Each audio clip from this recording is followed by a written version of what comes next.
এমন একটা মানুষ থাকুক যে আপনার চোখের ক্লান্তি পড়ে ফেলে চুপচাপ, আর কোনো কথা না বলেই কফি কিংবা চায়ের কাপটা বাড়িয়ে দেয় হাতে। এমন একটা মানুষ থাকুক যে আপনার মন খারাপের দিনেও আপনাকে এমনভাবে জড়িয়ে ধরে যেন পৃথিবীর সব ঝড় আপনার কাছে পৌঁছানোর আগেই থেমে যাবে। এমন একটা মানুষ যে কষ্টের মাঝেও আপনার হাত ছাড়ে না। এমন একটা মানুষ যে আপনাকে জিতিয়ে দেওয়ার জন্য নিজের হার মেনে নেয়।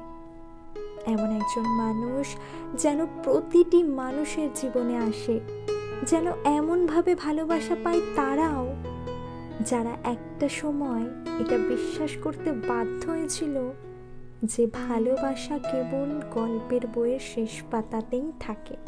ভিডিওটা ভালো লাগলে অবশ্যই লাইক করুন, কমেন্ট করে জানান কেমন লাগলো, শেয়ার করুন নিজের বন্ধুবান্ধব এবং পরিবারের সবার সাথে। আর হ্যাঁ, সাবস্ক্রাইব করতে ভুলো না যেন। সাবস্ক্রাইব করবে তবেই তো আমাদের সাথে জুড়ে থাকতে পারবে।